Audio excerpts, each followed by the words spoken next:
meeting is being held in accordance with the Open Public Meetings Act. An adequate notice of this meeting has been provided as required by law. Certain portions of the meeting may be closed to the public for the purpose of personnel or other matters as outlined in the Sunshine Law. Decisions made or discussed in closed session will be made known to the public at a later date. All contracts awarded by mayor and council must comply with the affirmative action requirements of NJAC 17:27. Fire is located in the direction I'm indicating. In the event of a fire, please move in a calm, orderly manner to the nearest smoke-free exit. Madam Clerk, please call the roll. Councilman Yefko. Here. Councilman Wilkinson. Here. Councilman Cassius. Here. Councilwoman Story. Here. Councilman Kelly. Here. Councilman Del Morachi. Here. And Mayor Carter. Here. All members present, Mayor. Thank you, Madam Clerk. This time I'd ask everybody to please stand. Madam Clerk, please lead us in the Pledge of Allegiance and prayer. Eternal God, grant us thy help in all our duties and all our complexities. We ask for guidance. Give us thy protection in all our dangers and all our sorrows. Grant us thy peace. Amen. I pledge Allegiance to the flag of the United States of America and to the republic for which it stands, one nation, under God, indivisible, with liberty and justice for all.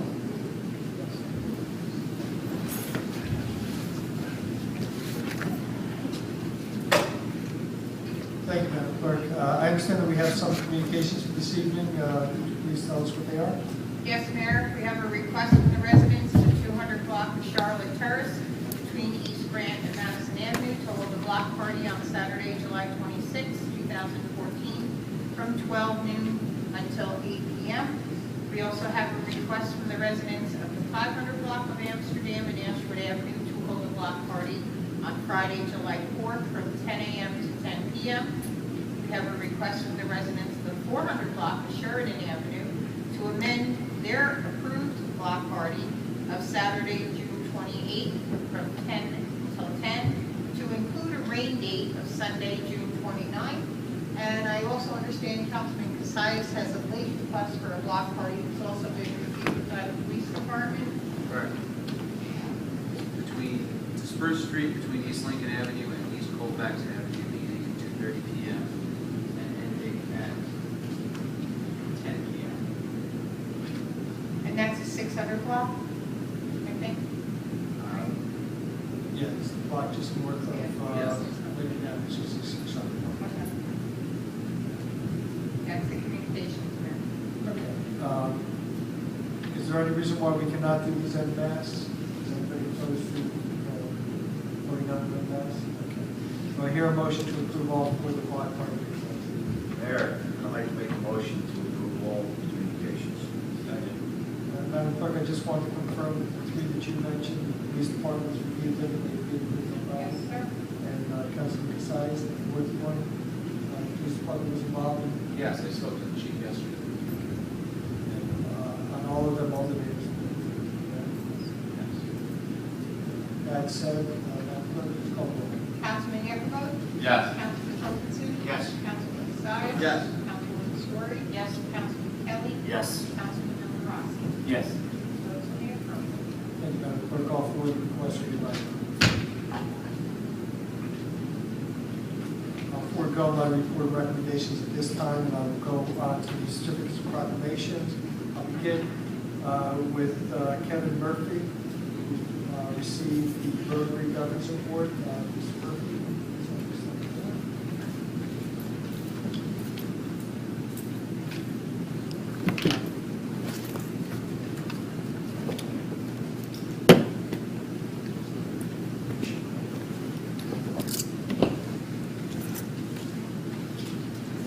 Acquainted with Mr. Murphy for quite a few years. My first contact with him was when I was on the Board of Education, looking for somebody who was community-minded to assist in a project. And Mr. Murphy stepped forward and did really a wonderful job of assisting for the benefit of his community.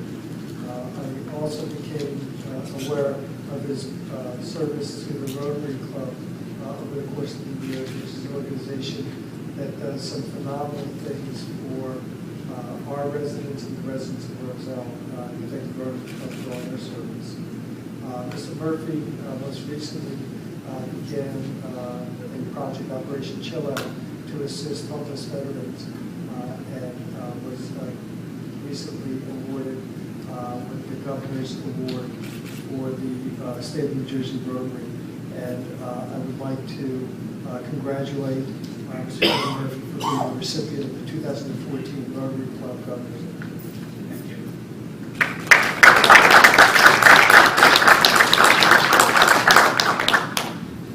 At this point in time, I'll say that the Rotary Club of Roselle Park has a long history for both of the communities. We had a very good year this year for club.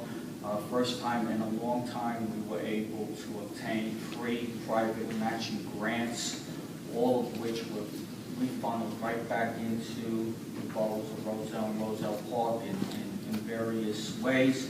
And one of our major, well, actually two major projects we did this year was the Splash program with conjunction with the YMCA. The Splash program was to teach third graders how to swim and water safety. And the other project that we worked on that we got a grant for was the Literacy Volunteers of America. And that night, with the help of one of our vendors in town, Vintage Restaurant, we were able to raise $1,000 that night for the literacy project. So our club is alive and well. We participated in the local parade, and anyone that wants or has an interest to learn more about Rotary, please contact me or go on to our website at Rotary, www.rotary.org.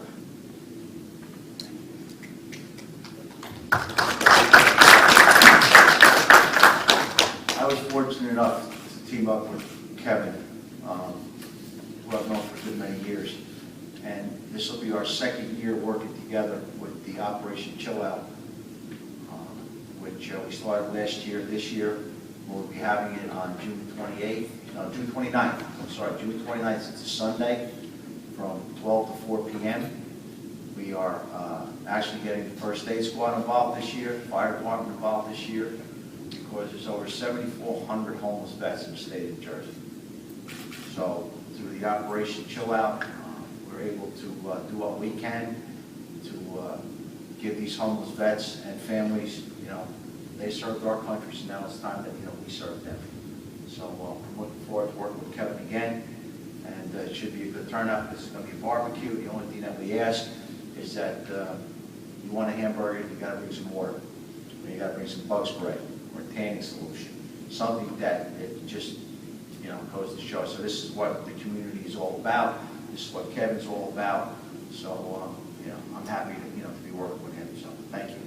I'd just like to add that the fundraiser we had for our wounded warriors, was held at another one of our vendors here in town. And many of our residents do not know it, but we in this town have the oldest microbrewery in the state of New Jersey, run by Dave Hoffman, Climax Brewery. And if it wasn't for his support to us, that night alone, we raised over $1,100 for the wounded veterans. And I thank Dave for that.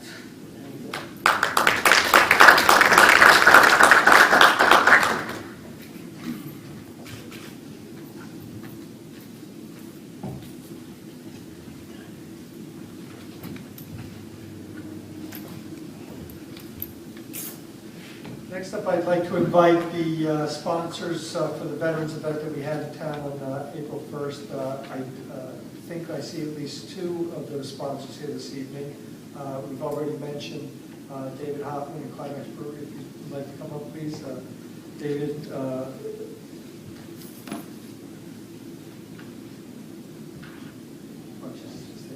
and I'd also like to ask Claire Morbido from Vintage Italian Restaurant, who's a sponsor as well.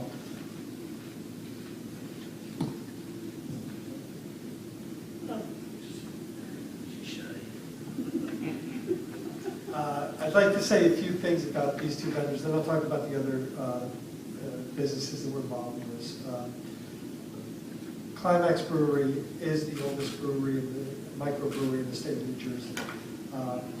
I met Mr. Hoffman first when he owned a shop in Cranford where he was selling me the ingredients to make my own home brewed beer.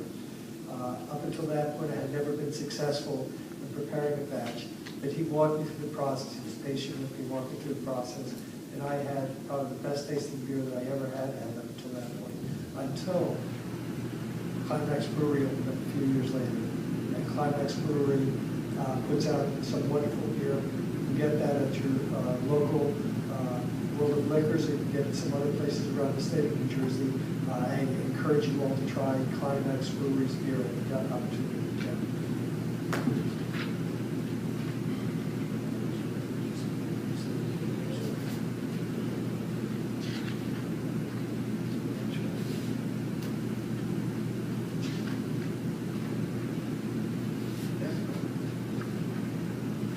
Always is the last one.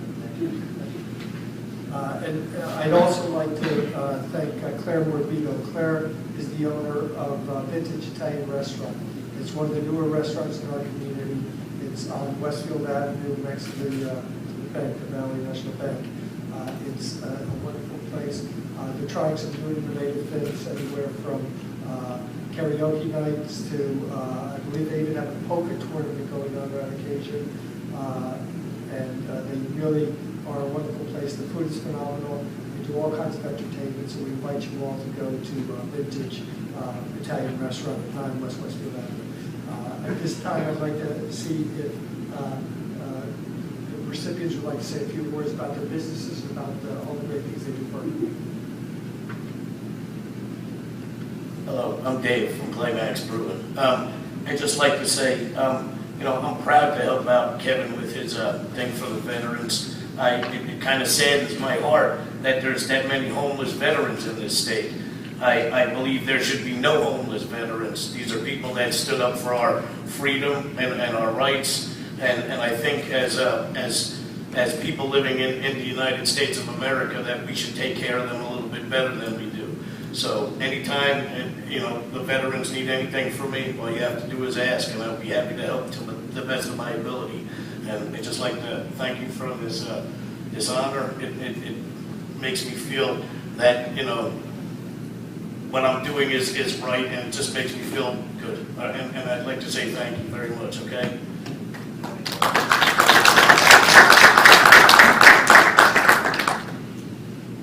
Hi, I'm Claire Morbito, the owner of Vintage Italian Restaurant, and I can't express my gratitude enough for this award, for this honor, for being part of this great organization, and just to see the wonderful things that this community in Roselle Park is doing for others. And it just goes hand in hand from what I was raised and taught to give back to community, especially Roselle Park. And my family has been part of Roselle Park for over 55 years, and so it just gives me just great pleasure and an honor to be here. And I'm always willing to offer any of my help to any of the fundraisers, any organization, because it's our way of giving back. And that's what I was taught from my grandfather, my father, and that's what I instill in my children going forward, because that's what life is about. And I think it's just really wonderful every time Kevin comes and everything he's involved in, and it just makes me so proud that we were able to reach out and to help others. Thank you again for this honor. God bless. In addition to Climax Brewery and Vintage Restaurant, there were two other businesses that we were going to recognize this evening. Pino's Bakery and Deli. Pino's Bakery and Deli. Julian Rowe Pino could not make it this evening. And Casa's Ristorante, Nicola Cristoforo is working this evening, so he's not able to make it either. But we thank all our local businesses for the support, both on this project and other projects. Thank you very much.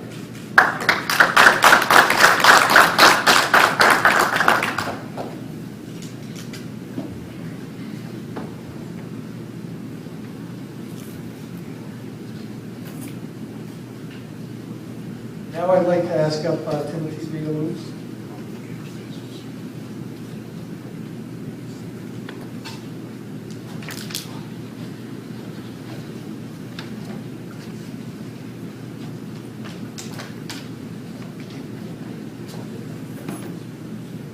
There are some really pleasant things that you do as mayor.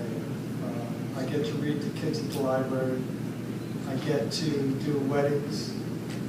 But one of the most pleasurable things that I do as mayor is to go to courts of honor for our scouts, particularly those who are making their Eagle Scout rank. It was an honor to be invited to Timothy's Eagle Scout Award ceremony several weeks ago. And I wanted to make sure that he was recognized in the community for his service to the community. As part of the procedure to make an Eagle Scout, there are several steps along the way, different ranks that need to be achieved. And the last 3 levels, I'll want you closer over here. Come on over here. The last 3 levels require community projects with varying degrees of leadership. The final project, the Eagle Project, is one that requires an extensive amount of time and service to the community, but it also requires you to show your absolute leadership with other members of your scout troop and other members of the community. And Timothy really stepped forward and did a great job for our community. I want to congratulate him on earning the prestigious and very difficult rank of Eagle Scout. Congratulations.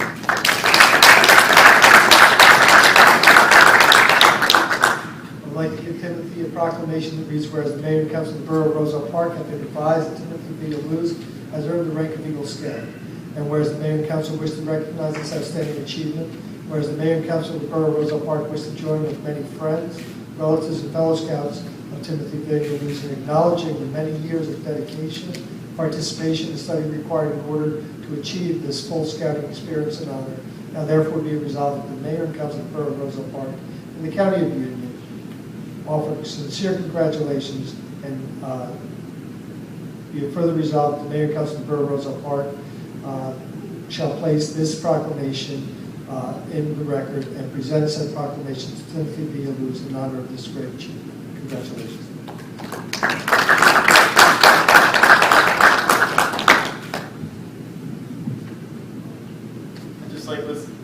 I would just like to say thank you to the town of Roselle Park. I'm very honored and proud to be a resident and Eagle Scout for this town in Up Troop 56, and I hope to keep doing great things for this community.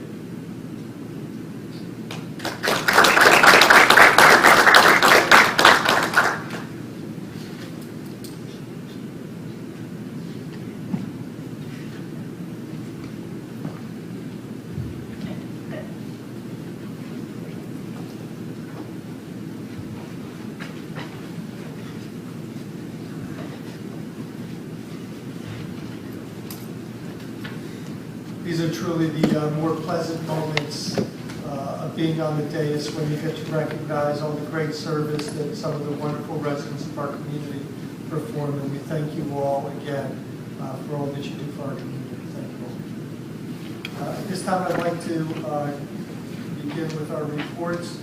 We're in the month of June, so I'll begin with our council president, Councilman at Large, Carl Holmes. Thank you, Mayor.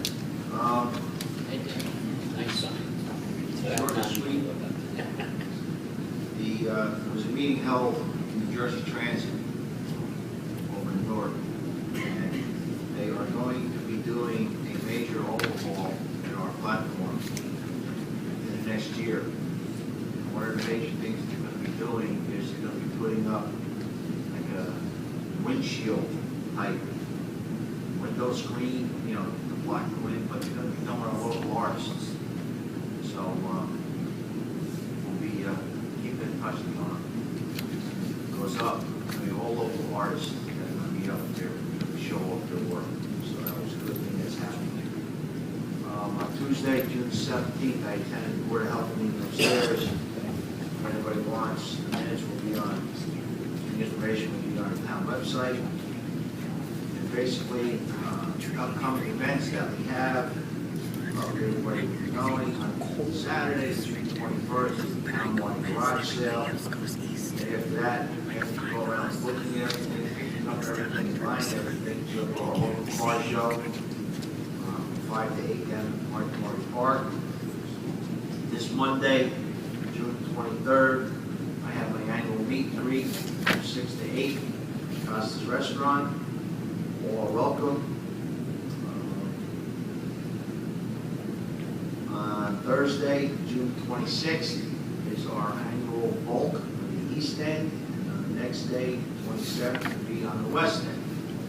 Everybody got their little do's and don't list in the mail. Please follow it, because it's only going to help us. On Sunday, as I've already mentioned, on June 29th, from 12 to 4 at Roselle Park. First Day Squad on Laurel Avenue will be doing our second annual Operation Chill Out, the barbecue with the First Day Squad and the fire department. On Wednesday, July 2nd, I have a Union County Transportation meeting. And on Thursday, July 3rd is our fireworks. And I'd just like to let everybody know that now that the summer hours are here, our next council meeting won't be until July 17th. So that's all I have, Mayor. Thank you.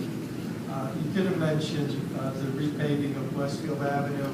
I had previously asked you and Councilman Casillas to spearhead communications with American Water, and I thank you for your efforts in securing the repaving of a good portion of Westfield Avenue. We're also continuing communications with the state to try to get the central islands and the rest of Westfield Avenue repaved. And I'm going to ask you again to try to continue the process of communicating with the DOT to make that happen. Yeah, the water company, I spoke to them, they contacted me. The reason why they started on Monday the 6th, they wanted to go beyond the feast on church consumption. They didn't want to cut it in that area. So they did start on time. It is progressing. I see they're already up by the church. So hopefully we'll have the north side of Westfield Avenue paved. We'll keep working on it. And how much are the taxpayers paying for that? How much are the taxpayers paying for that? Well, it comes out of state money, so we've got to pay some state tax, but not much. But it's basically the water company, because they did all the work. So, the thuds will probably be out of there. And then, of course, we're going to have to just ask our police department to get out there and take care of the speeders. Thank you. Now I'll move on over to our first ward council representative, Councilman Casillas. Thank you, Mayor. Obviously, everyone can see the bond ordinance for 2014 and the capital budget that goes along with the capital budget is on for tonight's adoption by Mayor and Council. After this, there will be a 20-day estoppel period, and then after that, the funds will be available for use, and the various things that we agreed upon can be purchased or projects can be started. The only other thing that I want to note is kind of a more general thing, that the New Jersey State Legislature has finally moved on the 2% cap on arbitration awards, which is very good news for local municipalities. The Senate passed it, the Assembly unanimously adopted it. The Senate passed it today, although I don't know what the vote was, so now it's unanimous. And now the governor will likely sign it, which is absolutely fantastic news. Without that tool, municipalities would be in a tough place when it came to negotiating new renewed contracts. So that's certainly a great thing for the future council to negotiate with our local unions with. Nothing further to report, Mayor. Thank you. Thank you. And again, I want to extend my thank you to you for your continued efforts with American Water to make the final paving job come to fruition after a long, long time. Thank you. Next up is our second ward council representative, Councilwoman Charlene Story. Thank you, Mayor. On Tuesday, I met with Anna Pence from Atlantic Health Systems to see what Atlantic Health Systems can do to help us in town to reach out to some of our residents who may have, certain needs or either illnesses or just maintaining good health. And it was a very productive meeting. She is putting me in touch with Raul Cadavid, who is there from their community health department, and hopefully they'll be even more involved than they have been in the past in activities here in Roselle Park. So that was a good thing. I sat in as an observer at the Library Board of Trustees meeting, and particularly because the school superintendent was present, I felt that I still was not getting a good view of what the school system will be looking for from the library here in town and from the municipality. And I've spoken with Councilman Casillas, and the Finance Committee will be inviting the superintendent to meet with us to see if we can pin down what they will or will not be wanting from us, because we really need to have this information.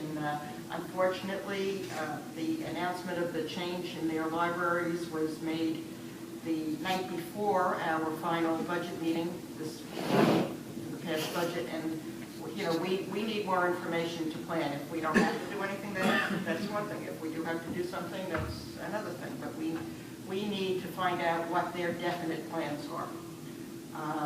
And I think that that's very important. Unfortunately, I was out of town last week. At the Aldean School was the Battle of the Books, which was, I guess, Mrs. Fox, the librarian there. That was her last major activity. She worked with Mrs. Trepenning to have this, and it was I've seen the pictures. It was a big, exciting event for the children. It's the kind of thing that makes them want to read, and I'm sorry to see that kind of thing disappearing, and I hope this is something that the town library can step in and maybe do some of that kind of thing. Having a book room, and if there are no librarians, it's not a library. Having a book room is not a substitute for having a library. I also want to mention that the garage sale is coming up. The Friends of the Library will be having a table by the library. A very generous collector of china has donated some things. If you are looking for china, if you are a collector, please make sure to come by. Of course, there'll be a lot of other things. China, beer steins, you name it. Almost anything else. If you're making the rounds, don't neglect the library. And I guess that's about all I have to say right now. Thank you. Next up is our Third Ward Council Representative, Councilman Ryan Kelly. Thank you, Mayor. I don't have anything to report tonight, but I do have two matters for closed session. Potential litigation, EPA versus joint sewer, and litigation, Elizabeth versus joint sewer.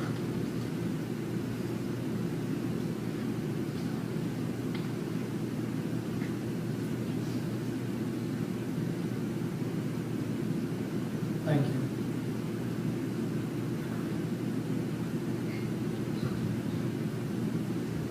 And now we'll go on to our Fourth Ward Council Representative, Councilman Gino Rossi. Thank you, Mr. Mayor.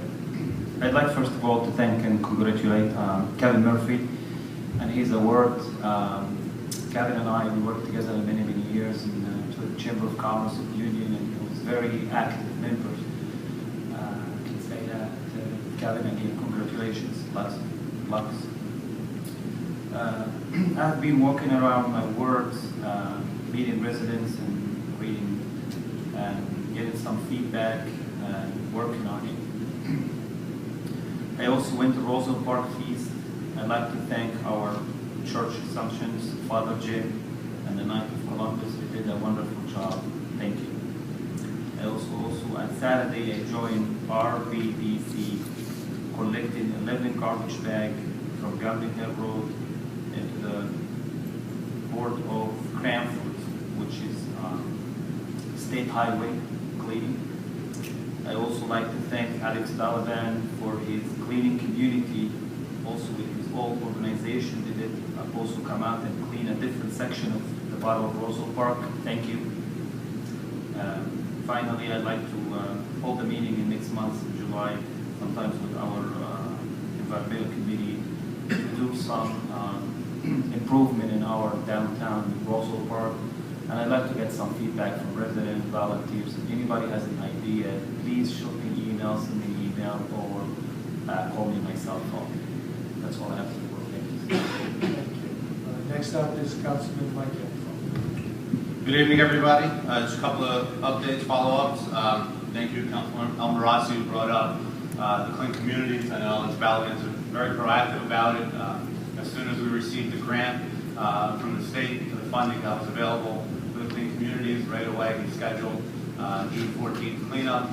I did attend. It was nice to see a lot of new families coming out and helping out. And, we really did clean up a lot of the area. And also just want to thank Dee's Hot Dogs, who came and provided lunch. And it was just nice. It was nice to see people come out and a lot of the kids participating. So he did a great job. I know that you're working with him. Also that day was the Cub Scout car wash. There's a lot of cars that went through, and the kids were so excited to watch the cars. Even though I just had gotten the car wash previously, I said, what the heck, I'll go donate and drive through. And I tell you, I must have the cleanest bumper in Roselle Park, because all jokes aside, the kids, they're not too tall, and the parents were eventually helping out. They were really scrubbing at the bumpers, but they had a great time. I think they did a great job fundraising. It looked like a really, really fun event. So I just think that's great that Roselle Park does that, and how involved the parents are, and how involved the kids are. It was really a team effort. I got out, got sprayed a little bit. It was fun. It was a nice hot day. Also, connected with the county, they came out and they cut a lot of the vegetation that was along the Valley Road Railroad line, the Morrison Erie Railroad line. A lot of overgrowth. There was some standing water, so I know they've been very proactive about spraying that to mosquitoes. But they did come out and they cut a lot of the vegetation. They said they're going to put that on a rotating schedule to continue to address that area as it becomes overgrown. Let's see. I did read, I believe I saw that on the Union County website. They announced that in the fall they're going to have peak hour direct line to New York City. So I'll have to double check that, but I believe I saw that, so I think that's a great thing. I think that it shows that there is interest, there is volume of people that are commuting to the city, and that it'll be a benefit for the whole community. Property values, we're talking about that, but just in general, to the commuter population going to the city and back. Last, just my condolences to Signorello and Carlson family. That concludes my report. Thank you. On the Meredith Valley line, I'm not sure that that's what the news is. I hope that that's the news, that we get peak rides into New York City, direct rides into New York City, but I don't think that's the case.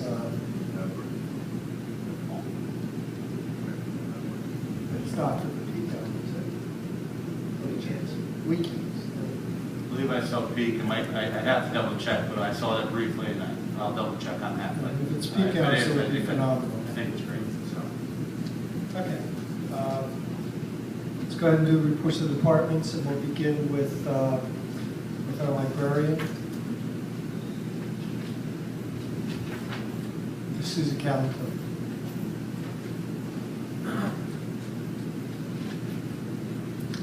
Welcome back. We haven't seen you in a little while.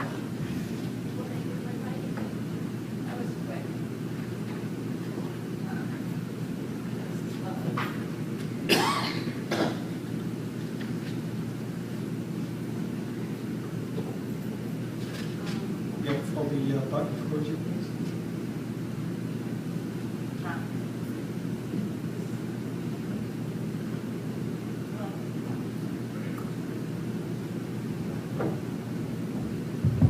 There you go.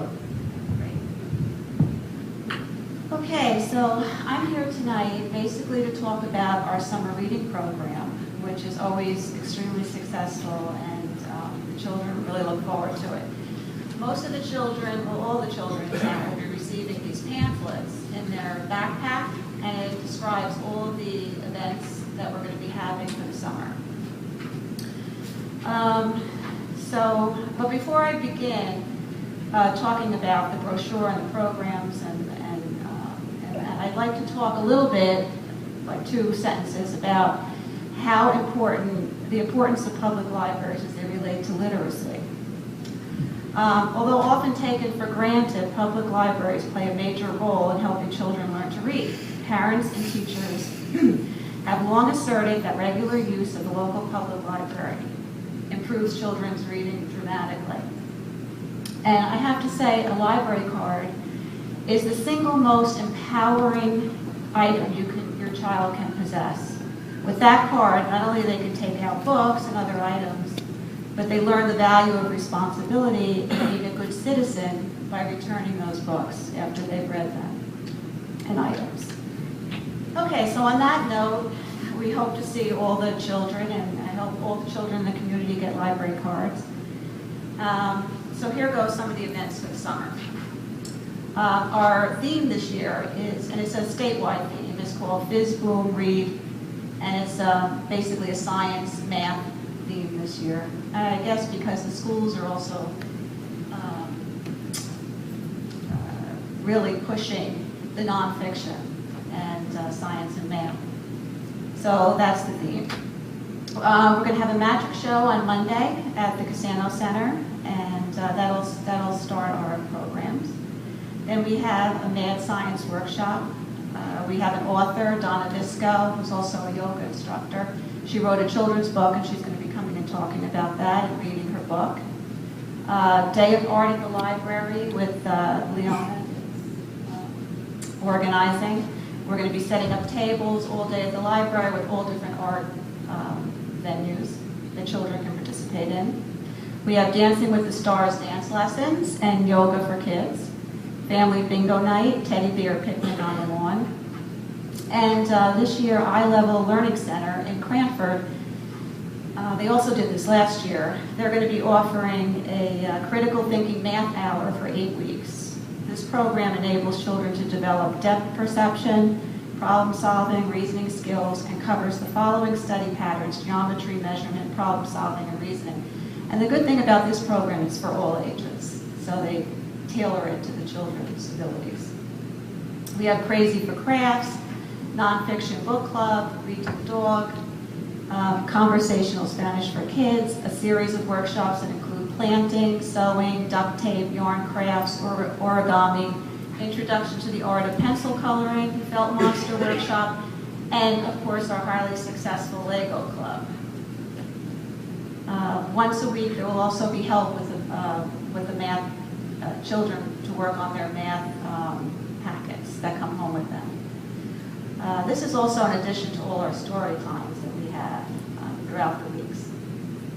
Our annual end of summer party will be on August 25th at 6 o'clock, from 6 to 8 at the Casano Center, which will feature Sparky, the Somerset Patriot mascot. We'll have a photo op with Mayor Accardi, and enjoy refreshments and entertainment from JoJo Russell Kids in Motion, a 45-minute nonstop song, dance, game extravaganza for kids of all ages.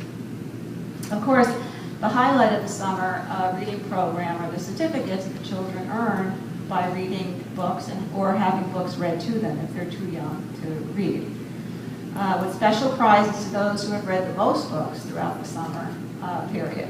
Registration began at the library on Monday, and it goes on through the whole summer. So if you're on vacation, it doesn't matter. You can come anytime and register, and your child will receive a packet with the information regarding the summer reading program, the requirements, and the programs. New this year is a preteen and teen grade 6 to 12 weekly iTunes gift card drawing. Read books, submit reviews, enter for a chance to win. We have an adult summer reading program, and it's going to be a little different this year. We're going to give out weekly gifts, weekly prizes. With every book that you take out from the library, you get a ticket and enter it into a drawing, and by the end of the week, we will draw a name and somebody will win a prize. We have various copies of all the summer reading books that are required by the school, and ones that are just suggested, and we've managed to buy at least 6 or 8 copies of each book. And if we don't have it in, we can always get it into a library loan. And I'd like to thank the Friends of the Library, because they're the ones that are going to be paying for most of this, especially for all the events. They've done a lot of fundraising throughout the year, and we've been able to do this. I also want to mention that we have museum passes that parents might want to use this summer. We have the Morris Museum, we have Imagine That, and we just today, thank you Charlotte, you for bringing the check, we're getting grounds for sculptures. And so that's a family thing too, where you can have, you can pick up the pass and you have 2 adults and 3 children can go to that. So, and we're planning on getting more museum passes, but they're kind of pricey, so next month we'll probably do, next year, another one. So. And that's it. I just hope I see, as many people as we had last time. We had at least 300 children who registered for our summer reading program. And I have a feeling because our circulation statistics have been so high, we're one of the highest in Union County, believe it or not. I have a feeling that the summer is going to be very, very productive. It seems like last summer when we were giving out the certificates, it took so long, and there's 300 kids. It makes sense now.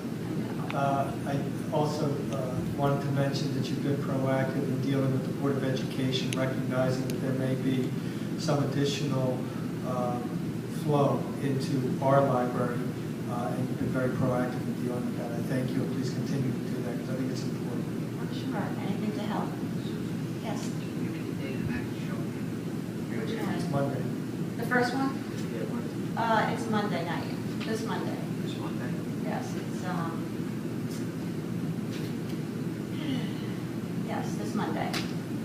At 6 o'clock. Stage time to see. I can't see without my glasses. I have an 11-year-old that's fascinating. Oh, he's a wonderful magician. So, I mean, that's not what he was raised and stuff. So bring him. That's, I want to make sure, yeah. Okay, thank you. Thank you very much. Any other questions, comments? Thank you. Have a good one. I don't see our DPW representatives. Is that what you said? Closed session, man. Okay, thank you. We'll go around the horn then. We'll begin with our Chief Legal Counsel, Mr. Rich Huxford. Thank you, Mayor. Good evening, Mayor and Council. Nothing to report. I do have 6 matters for closed session. I do appreciate the DPW here for one of those matters. The 6 matters, Mayor, are contract negotiations with Lake Tower Fiber Network, possible litigation involving Stanzo versus Roselle Park,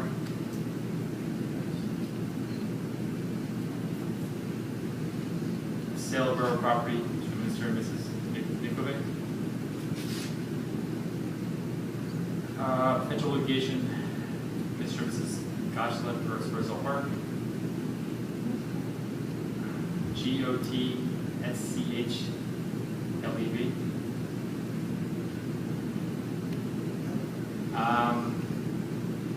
continuing litigation, or possible continuing litigation, Selecki versus Roselle Park,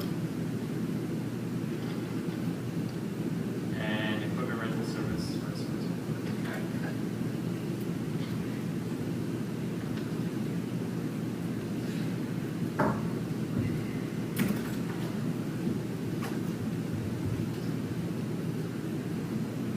I'm never going to say thank you.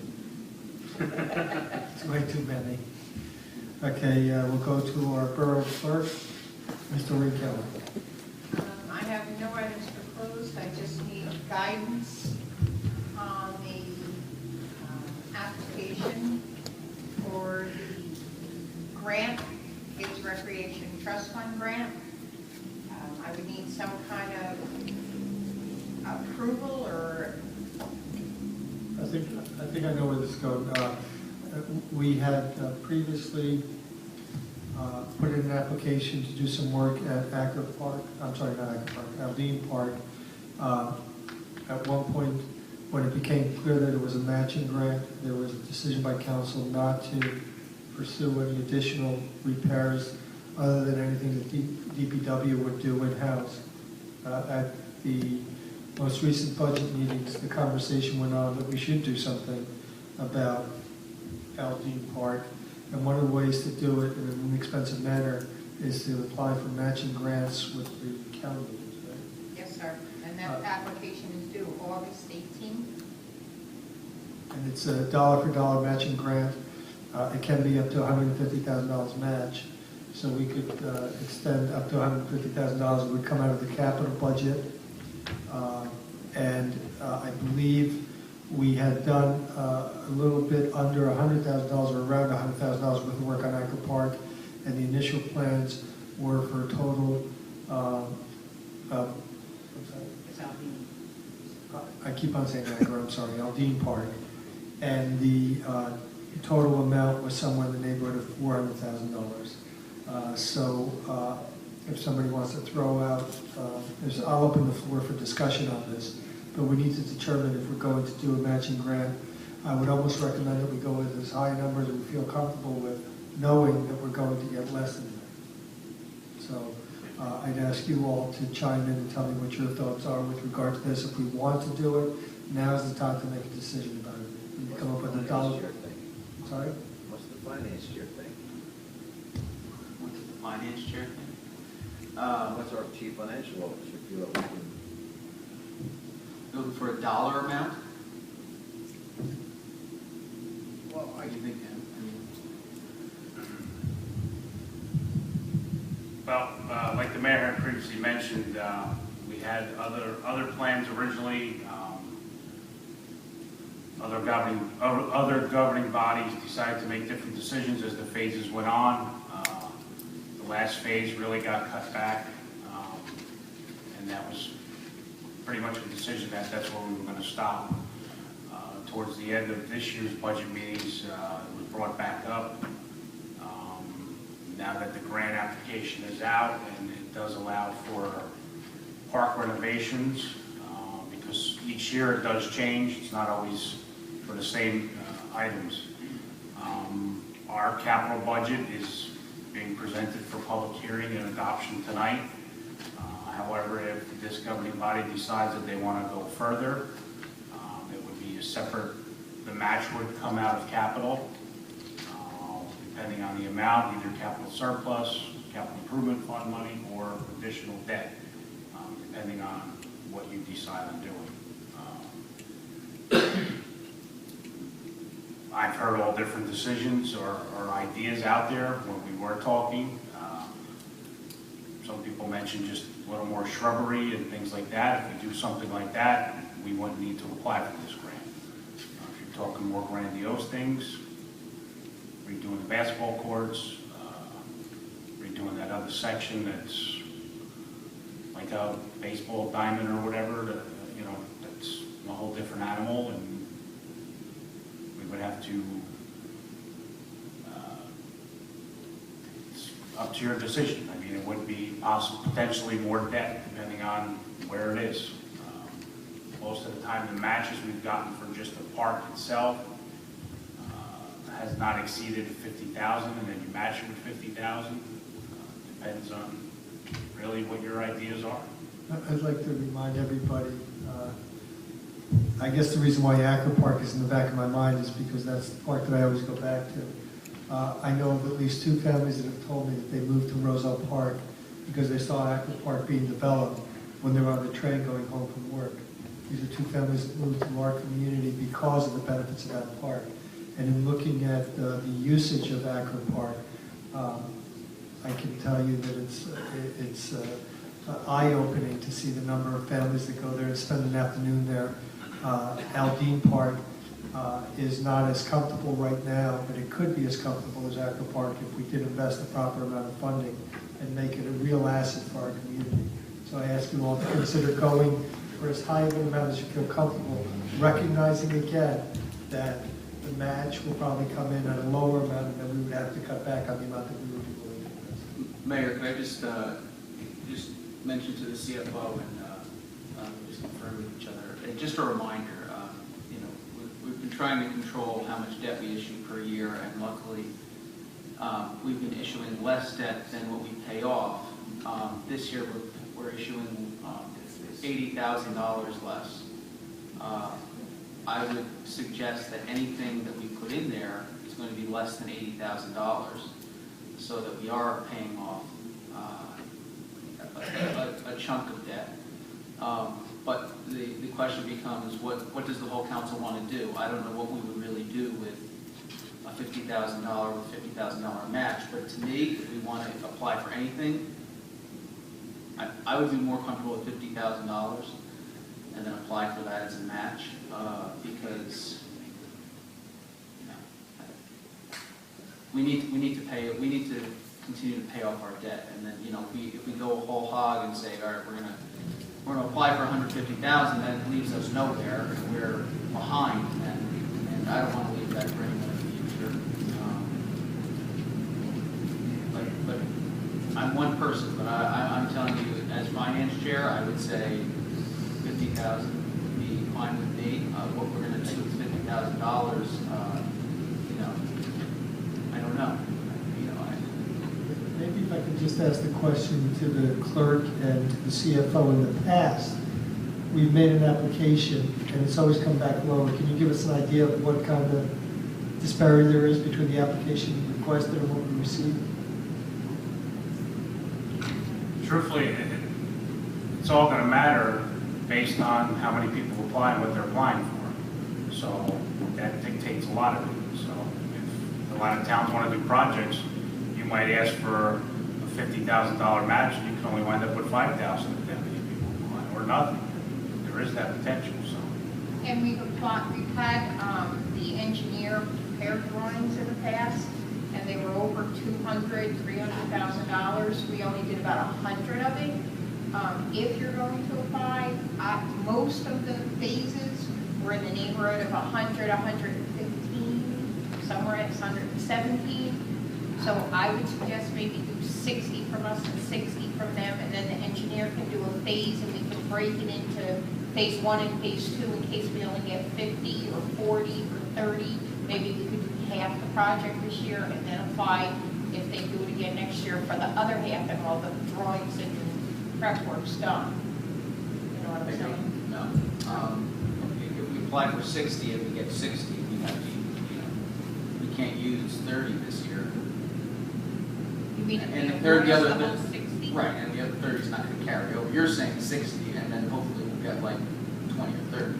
No, I'm saying if we apply for 60, match 60, maybe they'll give us 50 is what, And then we use the whole 50. and we do 50-50. Yeah, I think that could go in a minute in that part. Between and the one section, the asphalt is actually peeling off the ground. And we had the DPW go put some dirt over it to hold it from lifting up. We didn't even touch the basketball court, we didn't touch the fence, we didn't touch any lighting, we didn't. There's extensive work that could be done there. I'll just say I'd be comfortable then with whatever number you throw in there to get us somewhere in the 50 range.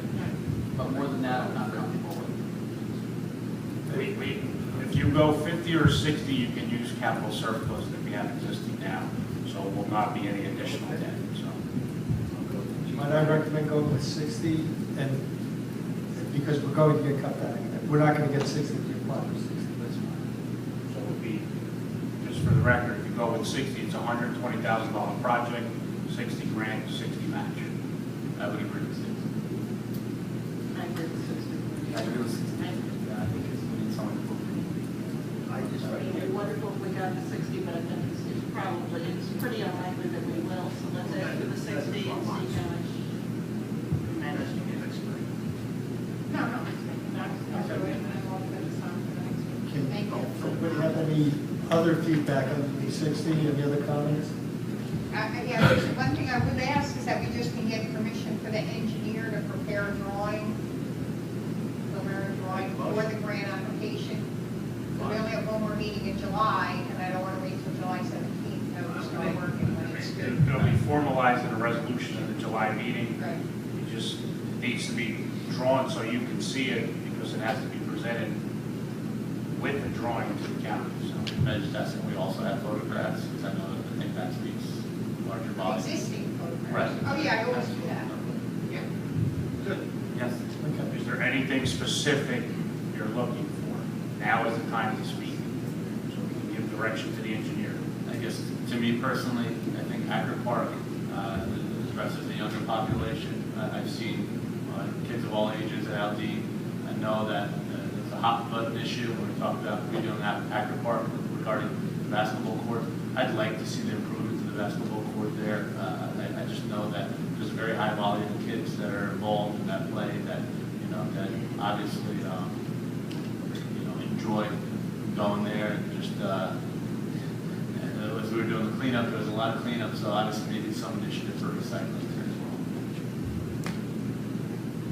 well. I'd like to add also to the addition to that, the Aldine Park and also downtown, the Gazebo Park, been receiving also feedback from residents as far as the Christmas tree. So we need to improve our downtown as far as the Gazebo Park.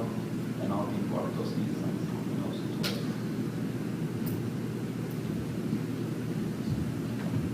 The only other thing that we might want to look at is just to be sure that there is nothing there that's an actual danger. If it's like we put a Macedonia asphalt, anything that might be a danger to any of the children who are using it should be addressed first. The engineer is a better judge of that than I am, and, with that, maybe it's something that's Could I just say, not to make things complicated, can we not do anything that will tie future council to having to do more improvements? Whether or not I'm for more improvements or not for them, because sometimes when you change things, then you gotta go whole hog and spend a whole lot of money to do them.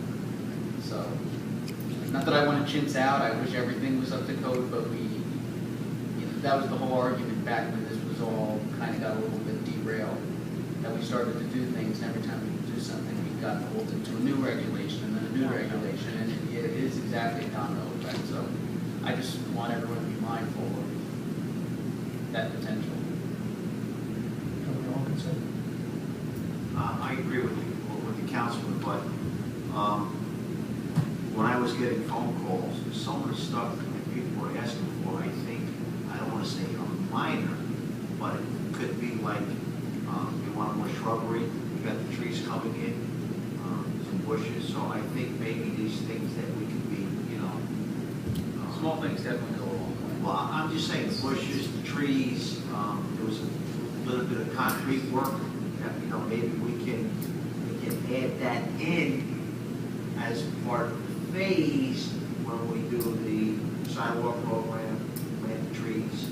So I think there wasn't really that much, like, they didn't want the bells and whistles, they just wanted a little, just more the eye effect on it. So I think maybe we can go to the 60, if we get it, great, and then take care of the safety hazards, because that's our always number one concern. But if and when the DPW can plant the trees or the sidewalk program comes along, we can,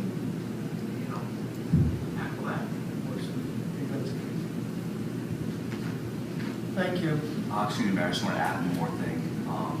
Obviously, as far as Andrew's saying, being prudent with any improvements, but as far as the basketball court is concerned, the hoops, whatever they're made out of, the concrete, titanium, they'll last nuclear war, those actual hoops.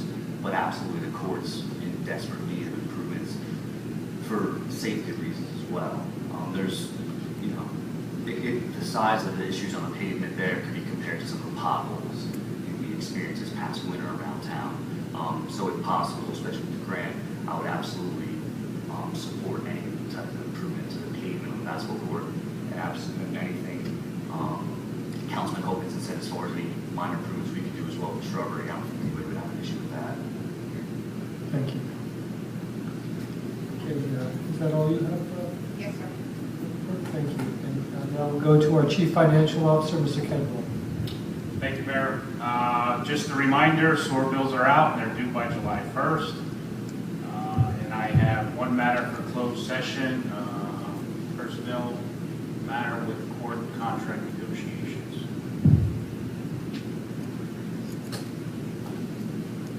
Thank you. This time, do I hear a motion to accept the reports of the departments? Mayor, I would like to make a motion to approve the reports of all the departments. Second. Questions or comments? All those in favor? Aye. Those opposed? Reports of the departments are hereby accepted. I hear a motion to go into the public comment portion. Mayor, I would like to make a motion to open the meeting to the public. Second. All those in favor? Aye. All those opposed? Public comment portion of our meeting is now open. Anyone wishing to speak, please step forward, state your name and address, and tell us what's on your mind.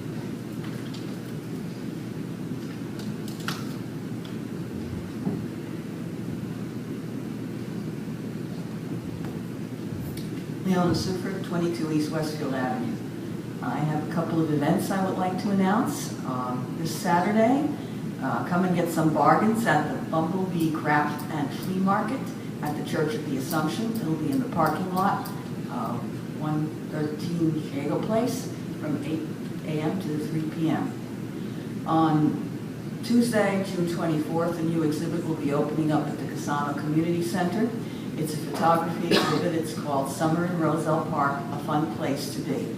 It's a group exhibit, and it will also be a contest. There'll be Best of Show and Viewers Awards. Thursday, July 10th, from 6:30 to 7:45 at the library will be a poetry night. I will be doing readings of my poetry and talking about being a poet. And lastly, there is a tribute to our Doughboys, a World War I exhibit at the Roselle Park Museum, which is on 9 West Grand Avenue, and they are open Wednesdays from 10 to 1. And that is it. Oh, and I'm grateful that Westfield Avenue is being repaid because I live on Westfield Avenue. Thank you. Anyone else wishing to speak, please step forward, state your name, address, and tell us what's on your mind.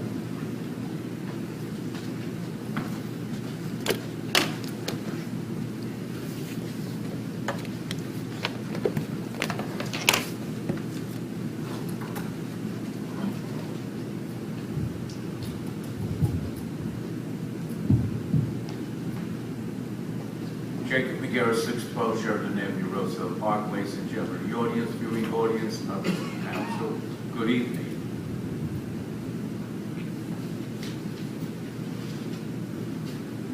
Is there an update to the chair?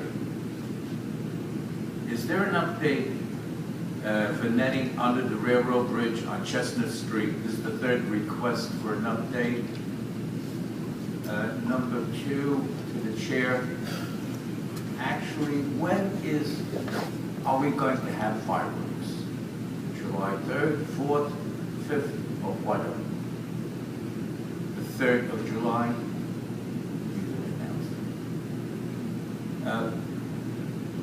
Do we have an ordinance for lawsuits? At the Municipal Land Use Board meeting Monday, June 16, 2014, there is a lawsuit that's going to cost us, the taxpayers, $5,000. They're getting an attorney. We, the taxpayers, are not involved, but we are going to pay for it. To the chair. Explain resolution 133-14.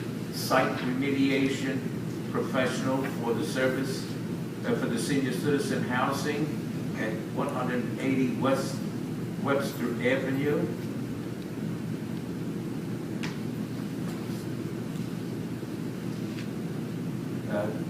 To the chair. I would question what distribution systems improvement charge includes. Call up the water company, Councilman Casais, or Councilman at Large Hokerson, they've been in contact. Find out what that means, because I'm charged $1.50 a month now.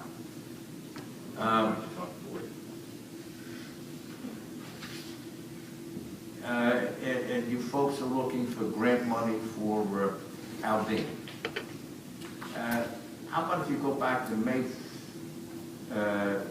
June 5th, Resolution 119-14, you folks saved, rather not you folks, but we, the taxpayers, saved $111,747.28, a 15.15% decrease. Why can't we use that for Aldine Park?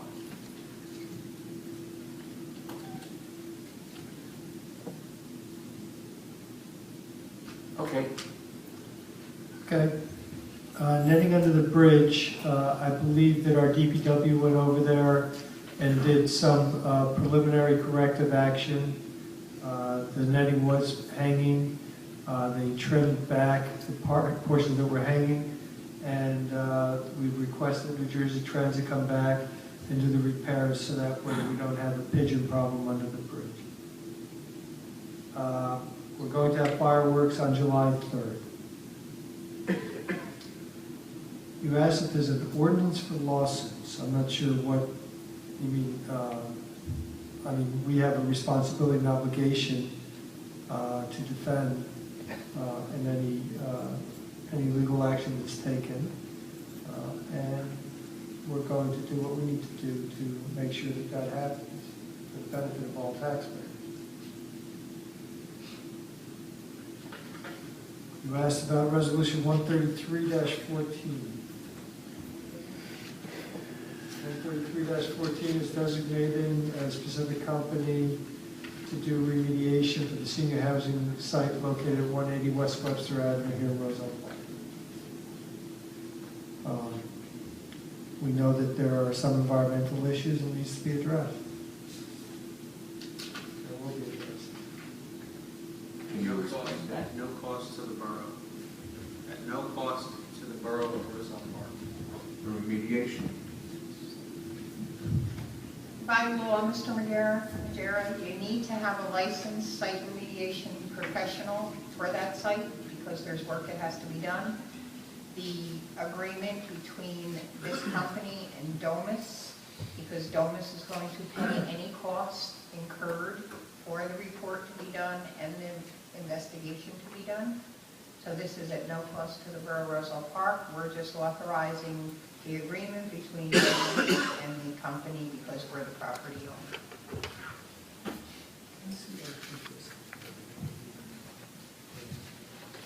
Sure.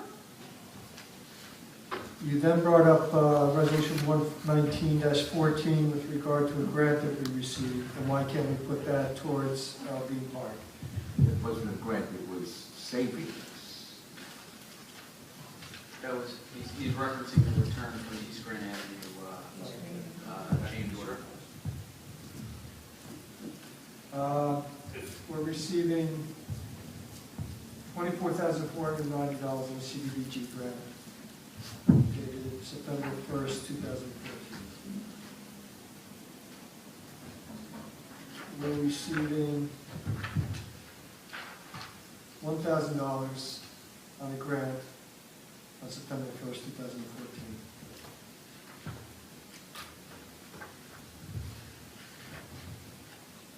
We're receiving $137,000 on the grant on September 1st, 2014. Those are the three grants that I signed for this evening. It's a fairly regular thing that we get grant money coming into the community to do repair work for specific projects and to continue to improve the infrastructure for our community. When we get those grants, we have a whole bunch of items that we're looking at doing repairs for. One of the problems that we had for many years was that some of the infrastructure repairs were not done on a timely basis. When we get money back from some of these projects, we put it back into the budget, usually a surplus, so that way we can use it in case of an emergency. But we plan out what our projects are going to be as we go forward, and we have an opportunity to get a grant for Albion Park, and I think it's a good idea to pursue any grant. So that way we save taxpayers money and improve our conditions. Thank you very much. Mr. Mayor. Anyone else wishing to speak? You didn't answer that question. We have Mr. Mayor, I apologize, but your time is up. Ladies and gentlemen of the audience, viewing audience, members of council, good evening.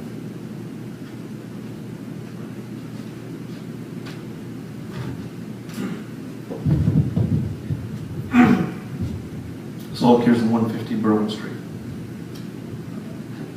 Just out of curiosity, ordinance 2411, which was regarding the fences. Is it tabled?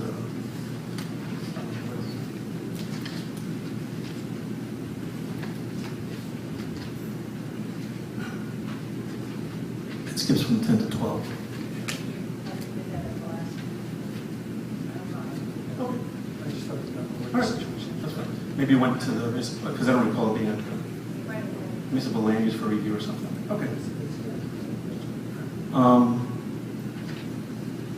131.14.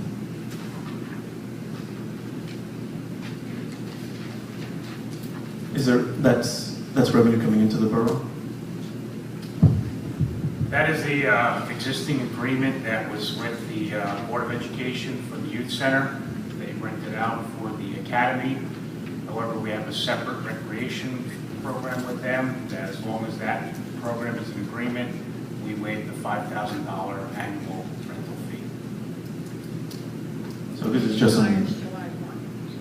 so it's just renewing, and It's a is there any, 5-year program that's just being renewed. so there's no exchange of funds? Is kind of what I'm asking. Well, no, they Dependent upon. depend as long as they run the after-school program camp at the youth center. We pay for it in our budget. We don't charge them. The agreement says that the $5,000 payment for that will be waived. Remember that it's Board of Education, so it's one pocket into another pocket. Yes. The taxpayer. 133, maybe Mr. McCarroll. Oh, you could explain it. I'm sorry. No cost to the taxpayer. Correct. This is the responsibility of donors. Thank you. 136. I'm sure it's obvious, but I just want to make sure that it's $1,000 per person. Or is it a position that would be $1,000 in total? And what is that for? Just It is to bring the all recreation programs registrations in-house due to various audit recommendations. That's right. Discussed in budget meetings. Make sure all the i's are dotted and t's are crossed. That's right. I actually just got off with, that's the wrong choice of words completely. I just was in contact with the Raritan Valley Coalition. And they don't, the thing is, I think in November is evening hours. Monday through Friday, yes, right. If it was peak, that'd be fantastic. Okay, yeah. I just wanted to make sure. And I guess 119, I'm sorry, I stepped out for a minute, but Mayor, you stated that, I guess because the question is, it's over $100,000. It gets put back into the budget as surplus.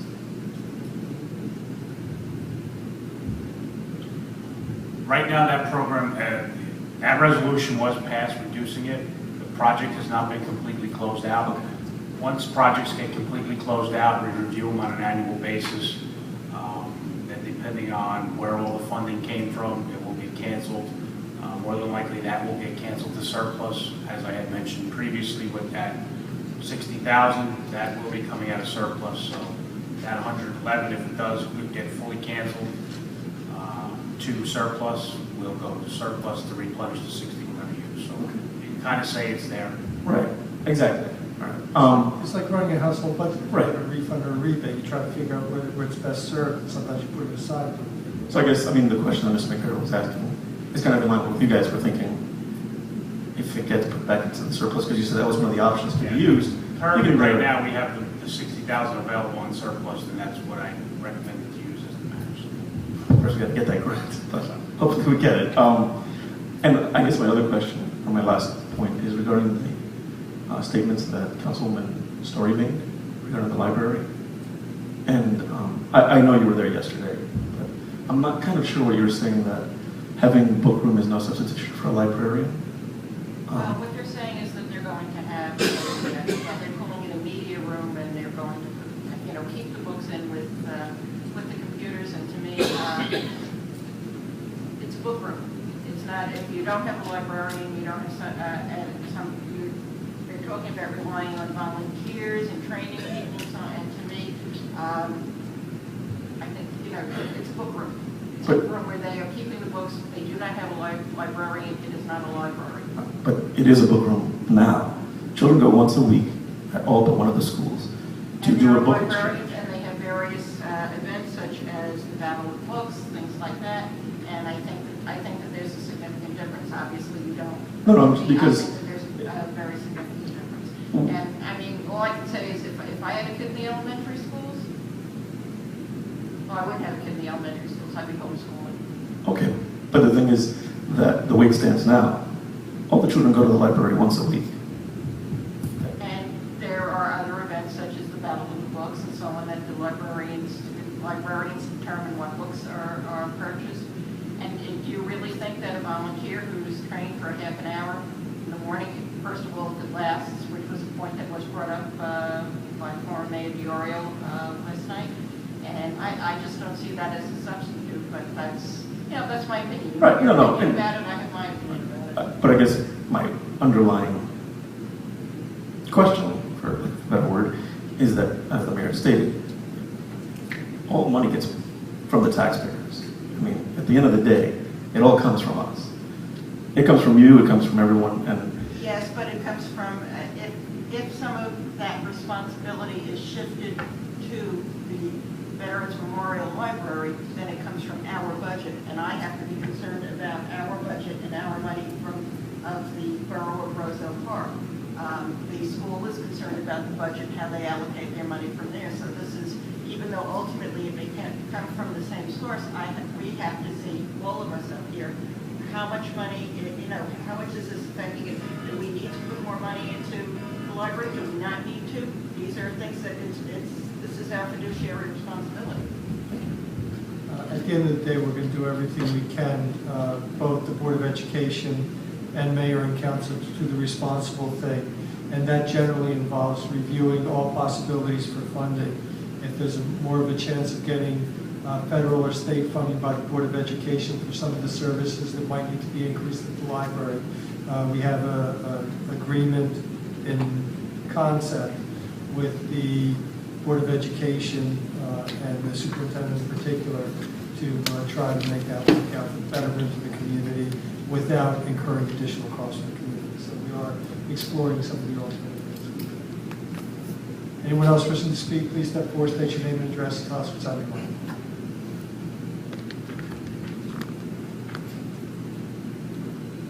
Hey, Mayor, I'd like to make a motion to close the public portion of the meeting. Second. All those in favor? Aye. All those opposed? Public comment portion of hereby closed.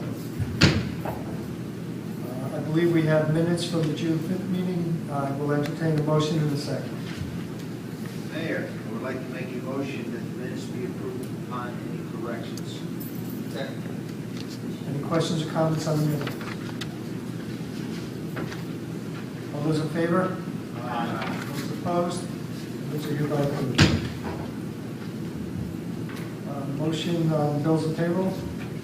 Mayor, I would like to make a motion that the bills and payrolls be not read and passed to Kate. Second. Any questions or comments? Madam Clerk, please call the roll. Councilman Yetzel? Yes. Councilman Robinson? Yes. Councilman Stice? Yes. Councilman Swords? Yes. Councilman Kelly? Yes. Councilman Alvarado? Yes. 6 votes in the affirmative. Thank you, Madam Clerk. Bills and payrolls are hereby passed for approval. I believe we have several ordinances for second reading this evening. I will ask the clerk to read ordinance 2406 by title only. We have an ordinance amending Chapter 40 of the revised general ordinances of the Borough of Roselle Park, regulating generators, Section 40-3003. This provides for rules and regulations for the use of generators. Mayor, I would like to make a motion that the public hearing on ordinance number 2406, 2406 be open. Second. All those in favor? Aye. Those opposed? Public hearing for ordinance 2406 is hereby open. Anyone wishing to speak on ordinance 2406 and ordinance 2406 only, please step forward, state your name and address, tell us what's on your mind.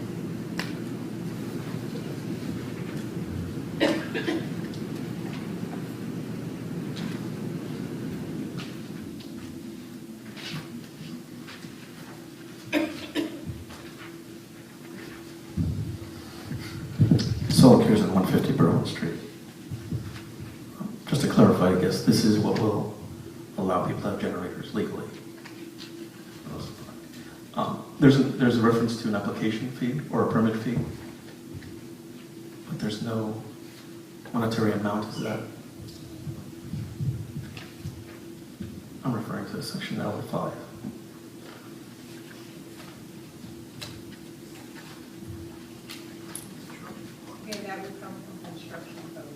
so there's like a uniform fee, and as if it goes up or down. That's besides the amount of electrical work has to be done, so that's based on the fee. So that will come from the construction department. All right. This is also not necessarily talking about, a movable generator. It's talking about a generator that would be. Those blocks. It would be a stationary generator that people That have. you could put in the back, Like a direct hookup. I mean, it's not. like for Hurricane Sandy. Right. You could have had this and it would have It's lit almost your like. whole house and everyone else's block. Right. Oh, no, thanks for it. So, just to clarify, because it wasn't in the code, it couldn't be done, is that the way it works? Right. So this is an exclusionary, I'm sorry for the It's term. not in the code, it's prohibited. Right. So we have put it in the code so it will be permitted.